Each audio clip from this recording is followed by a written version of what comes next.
ಏನಪ್ಪಾ ಪ್ರತಾಪ್ ಮಾತಾಡಿದ್ಯಾ? ಕಾಮಿಡಿಯಾಗಿ ಮಾತಾಡ್ತಾ ಇದೀಯಾ? ಡಾಕ್ಟರ್ BR ಅಂಬೇಡ್ಕರ್ ಅವರು ಬರೆದಿರೋ ಸಂವಿಧಾನದಲ್ಲಿ ಏನ್ ಲೋಪೋಲ್ಸ್ ಇದೆ? ಏನ್ ತಲೆಗಿಲೆ ಕೆಟ್ಟೋಗಿದ್ಯಾ ನಿನ್ಗೆ? ಆ ನೀನ್ ಎಲ್ಲಿದ್ಯಾ ಹೇಳು? ನಾವು ಭೀಮ್ ಆರ್ಮಿ ಸಂಘಟನೆಯವ್ರು ನಾವೆಲ್ಲ ಬರ್ತಾ ಇದೀವಿ. ಎಲ್ಲಿದ್ಯಾ ಹೇಳು ನೀನು? ನಿನ್ನನ್ ಬಂದು ನಿನ್ ಜೊತೆ ಡಿಸ್ಕಷನ್ ಮಾಡ್ಬೇಕಾಗಿದೆ. ಲೂಪೋಲ್ಸ್ ಎಲ್ಲಿದೆ ಹೇಳಪ್ಪ? ಆ ಲೂಪೋಲ್ಸ್ ಎಲ್ಲಿದೆ? ಏನ್ ಹುಚ್ಚುಚ್ಚು ಕಾಮಿಡಿ ಮಾತಾಡ್ತಾ ಇದೀಯ ನೀನು? ಹೆಂಗಿದೆ ನಿನ್ಗೆ ಮೈಗೆ? ಬಾರೋ, ಎಲ್ಲಿದ್ಯಾ ನೀನು? ಬಾರೋ, ನಾವೆಲ್ಲ ನಿನ್ನ ಮಾತಾಡ್ಬೇಕು. ಮಾನ ಮರ್ಯಾದೆ ಇದೆಯಾ ನಿನ್ಗೆ? ಒಬ್ಬ ಸಂವಿಧಾನ ಪಿತಾಮಹರ ಬಗ್ಗೆ ಏನೇನೋ ಮಾತಾಡ್ತೀಯಲ್ಲ ನೀನು. ಸಂವಿಧಾನ ಶಿಲ್ಪಿ ಡಾಕ್ಟರ್ ಬಾಬಾ ಸಾಹೇಬ್ ಅಂಬೇಡ್ಕರ್ ಅವ್ರು ನಮ್ಗೆ ದೇವರು ಕಣೋ. ಏನ್ ಹುಚ್ಚುಚ್ಚು ಮಾತಾಡೋದು ನೀನು?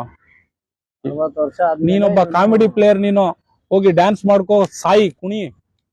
ಆದ್ರೆ ನೀನು ಬಾಬಾ ಸಾಹೇಬ್ ಅಂಬೇಡ್ಕರ್ ಬಗ್ಗೆ ಏನ್ ಕಾಮಿಡಿ ಮಾಡೋದು ನೀನು?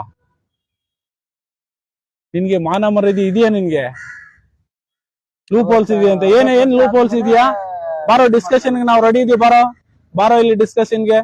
ಎಲ್ಲಿ ಬರ್ಬೇಕು ಹೇಳ? ನಾವೇ ಬರ್ತೀವಿ ಕಣ. ಹೇಳ್ಕಣ ನೀನು ಎಲ್ಲಿ ಎಲ್ಲಿ ಎಲ್ಲಿ ಬರ್ಬೇಕು ಹೇಳಿ? ನಿನ್ ಜೊತೆ ಡಿಸ್ಕಷನ್ ಮಾಡ್ತೀವಿ. ಏನ್ ಲೂಪ್ ಹೋಲ್ಸ್ ಇದೆ ಸಂವಿಧಾನದಲ್ಲಿ? ಲೋಕಸಭೆಯಲ್ಲಿ ಎಲ್ಲ 544 ಸಂಸದರು ಅದನ್ನ ಒಪ್ಪಿ, ಅದನ್ನ ರಾಷ್ಟ್ರಪತಿಗಳು ಒಪ್ಪಿದ್ದಾರೆ. ಅದನ್ನ ನೀನ್ ಲೂಪ್ ಹೋಲ್ಸ್ ಅಂತೀಯ ನೀನು? ನಿಂಗೇನ್ ಮಾನ ಮರ್ಯಾದೆ ಇದೆಯಾ ಇಲ್ಲ ನಿನ್ಗೆ? ಇನ್ನಂತ ದಡ್ಡರುಗಳನ್ನ ಇಟ್ಕೊಂಡು ನಮ್ಗೆ ಜನ ಕಾಮಿಡಿ ಮಾಡ್ತಾ ಇದೆಯಾ ನೀನು? 60 ವರ್ಷ ಆದ್ಮೇಲೆ ಅಲ್ಲಿ ಹೋಗಿ ಮೀಟ್ ಆಯ್ತಾನೆ. ಯೋಗ್ಯತೆ ಇದ್ದೇನೆ ನಿನ್ಗೆ? 60 ವರ್ಷ ಅಲ್ಲ, ಇನ್ನು 1 ವರ್ಷ ಇದೆಯಾ ನೋಡು ನೀನು. ಹುಚ್ಚರ ತರ ಆಡ್ಬೇಡ ನೀನು. ಫಸ್ಟ್ ಸಾರಿ ಕೇಳ್ಬೇಕು ನೀನು.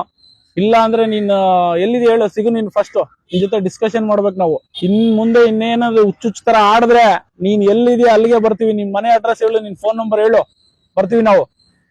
ಇಲ್ಲ ಅಂದ್ರೆ ಭೀಮ್ ಆರ್ಮಿ ಸಂಘಟನೆ ನಾವು ಇಲ್ಲೇ ಬೆಂಗಳೂರಲ್ಲಿ ಇರ್ತೀವಿ, ವಿಧಾನಸೌಧ ಹತ್ರ ಇರ್ತೀವಿ. ಬಾ ನೀನು, ಎನಿ ಟೈಮ್ ಮಾತಾಡೋಣ, ಇದ್ರ ಬಗ್ಗೆ ಡಿಸ್ಕಷನ್ ಮಾಡೋಣ. ಈ ತರ ಹುಚ್ಚುಚ್ಚೆಲ್ಲ ಮಾತಾಡಿದ್ರೆ ಸರಿ ಇರಲ್ಲ. ನೀನು ದರ್ಶನ್ ಫ್ಯಾನ್ಸ್ ಗಳು ಏನೇ ಇಟ್ಕೋ, ನೀನ್ ಏನೇನೋ ಮಾಡ್ಕೋ. ಆದ್ರೆ ಇಲ್ಲಿ ಬಾಬಾ ಸಾಹೇಬ್ ಅಂಬೇಡ್ಕರ್ ಅವ್ರನ್ನ ಮಧ್ಯದಲ್ಲಿ ಎಳೆಯೋದು, ಅವ್ರೇನೋ ಚುಚ್ಚುದ್ರಂತೆ, ಇವ್ರೇನೋ ಚುಚ್ಚಿಸ್ಕೊಂಡ್ರಂತೆ. ಇಬ್ರು ಸಂವಿಧಾನವನ್ನು ಮಿಸ್ಯೂಸ್ ಮಾಡ್ಕೊಂತಾರೆ.